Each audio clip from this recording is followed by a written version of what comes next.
राजन साळवींच्या शिवसेना पक्षप्रवेशाचा मुहूर्त ठरला। 13 फेब्रुवारीला दुपारी ठाण्यात उपमुख्यमंत्री एकनाथ शिंदेंच्या उपस्थितीत पक्षप्रवेश।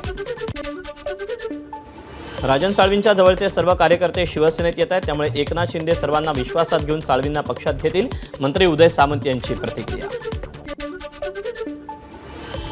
अमित शहा एकनाथ शिंदेंचं ऑपरेशन कधी करतील हे कळणार पण नाही। खासदार संजय राऊतांचा घणाघात। मुख्यमंत्री विजय पाहून डिप्रेस झाले, राऊतांची टीका। मनसे अध्यक्ष राज ठाकरेंची पदाधिकाऱ्यांसोबत बैठक। मुंबई महापालिका निवडणुकीच्या अनुषंगानं राज ठाकरे ॲक्शन मोडवर। ठाकरेंच्या शिवसेनेचे आमदार प्रवीण स्वामींच्या अडचणी वाढण्याची शक्यता। प्रवीण स्वामी कोर्टात गैरहजर राहिल्यानं एकतर्फी निकालासाठी ज्ञानराज चौगुले यांचा अर्ज। जनतेच्या दरबारात लढाई हरल्यानं विरोधक हतबल, स्वामी यांची टीका। भाजपसोबत लग्नगाठ बांधल्यानं अजित पवारांना मतं मिळाली। मनसे नेते संदीप देशपांडेंची टीका। आम्हाला आमच्या पक्षाच्या जीवावर मतं मिळाली, भाजपच्या नाही। देशपांडेंचं अजित पवारांना प्रत्युत्तर। उपमुख्यमंत्री एकनाथ शिंदेंच्या वाढदिवसानिमित्त ठाण्यातील शुभदीप निवासस्थानाला सजावट। शिंदे कुटुंबियांसोबत केक कापून वाढदिवस साजरा केला। उपमुख्यमंत्री एकनाथ शिंदेंना पंतप्रधान मोदींनी वाढदिवसानिमित्त फोनवरून दिल्या शुभेच्छा। मराठीतून शिंदेंची केली विचारपूस। दोघांमध्ये 5 ते 7 मिनिटं चर्चा। उपमुख्यमंत्री एकनाथ शिंदेंच्या वाढदिवसानिमित्त मुख्यमंत्री देवेंद्र फडणवीसांची एक्स पोस्ट। दीर्घायुष्य आणि आरोग्यासाठी दिल्या शुभेच्छा। उपमुख्यमंत्री एकनाथ शिंदेंच्या वाढदिवसानिमित्त ठाण्यात शिंदेंच्या हस्ते दिव्यांगांना सायकलचं वाटप। काशीनाथ घाणेकर नाट्यगृहात ऋणानुबंध कार्यक्रमाचं आयोजन। वाढदिवसानिमित्त एकनाथ शिंदेंकडून विविध योजनांचं लोकार्पण। कर्करोग चाचणी व्हॅनचं देखील केलं लोकार्पण। उपमुख्यमंत्री एकनाथ शिंदेंच्या वाढदिवसानिमित्त युवा सेनेचा महाराष्ट्र दौरा। शिंदेंनी गाड्यांना भगवा झेंडा दाखवला। उपमुख्यमंत्री एकनाथ शिंदेंच्या वाढदिवसानिमित्त ठाण्यात 3 दिवसांपासून अन्नोत्सव साजरा। मंत्री शंभूराज देसाईंची माहिती। यावेळी एकनाथ तू लोकनाथ तू या गाण्याचं लॉन्चिंग करण्यात येणार। ठाण्यात स्वातंत्र्य सेवा प्रतिष्ठानच्या वतीनं आनंदोत्सव कार्यक्रमाचं आयोजन। कार्यक्रमाला गायिका आशा भोसलेंची उपस्थिती। यंदा कार्यक्रमाचं 3रं वर्ष। ठाण्यातील डॉक्टर काशीनाथ घाणेकर नाट्यगृहात कार्यक्रम संपन्न। मस्सादोगचे सरपंच संतोष देशमुख हत्या प्रकरणाला 2 महिने पूर्ण। हत्या प्रकरणातला आरोपी कृष्णा आंधळे अजूनही फरार असल्याची माहिती।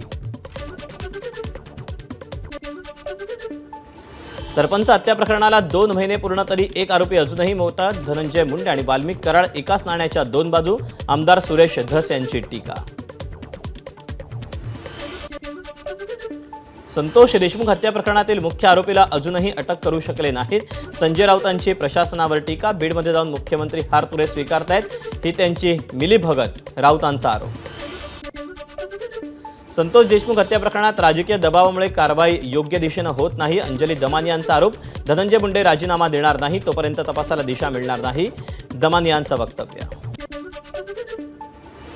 जोपर्यंत विष्णू चाठेच्या मोबाईलचा सीडीआर तपासला जाणार नाही तोपर्यंत त्याच्या गुन्ह्यातला रोल समजू शकणार नाही, संदीप क्षीरसागर यांचा आरोप। पुण्यात वाल्मिक कराडला कोणी ॲडमिट केलं हे तपासा, क्षीरसागर यांची मागणी। संतोष देशमुखांच्या हत्येवरून अंबादास दानवेंचा एक्सपोर्ट करत सरकारवर निशाणा। धनंजय मुंडेंचा राजीनामा कधी घेणार, की तेवढी ताकद मुख्यमंत्र्यांच्या हातात नाही, दानवेंचा सवाल। संतोष देशमुख हत्येतील आरोपी अद्यापही फरार, त्यांचा मोबाईल सापडेना। जरांगेंकडून तपासावर संशय व्यक्त। आरोपींना धनंजय मुंडेंनी लपून ठेवलंय का, जरांगेंचा सवाल।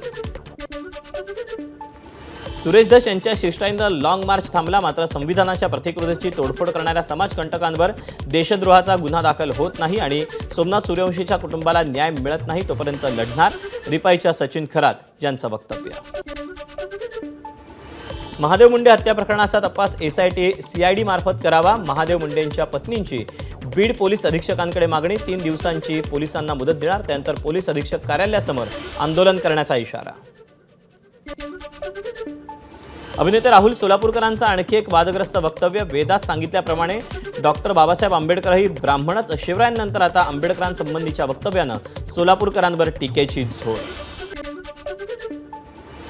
राहुल सोलापूरकर यांनी सर्व मर्यादा ओलांडल्या, जिथे दिसतील तिथे त्यांना जोड्यानं मारायला हवं, आमदार जितेंद्र आव्हाडांचा हल्लाबोल।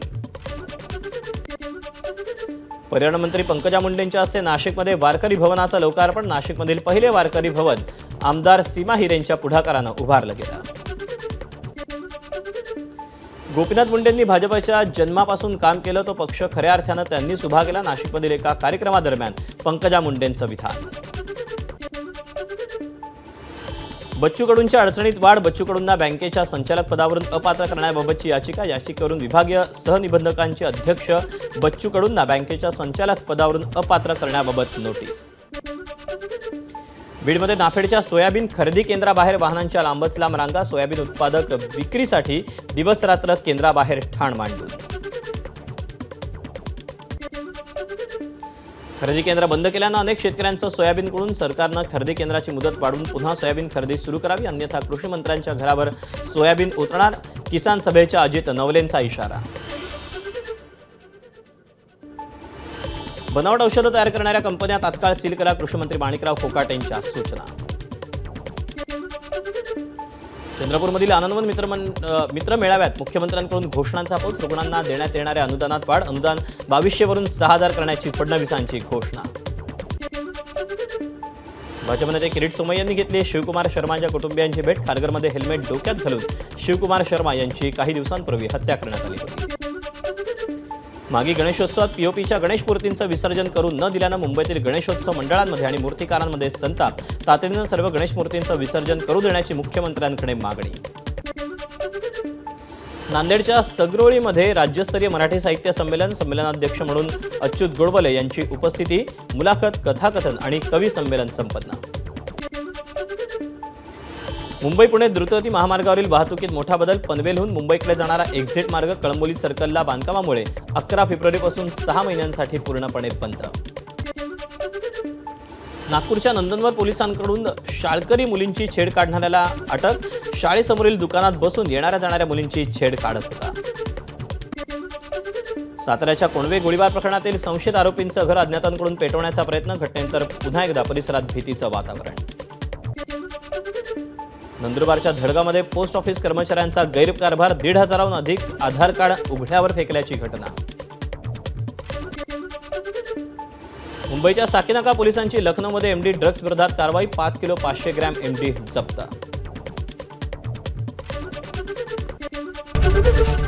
एबीपी माझा, उघडा डोळे बघा नीट.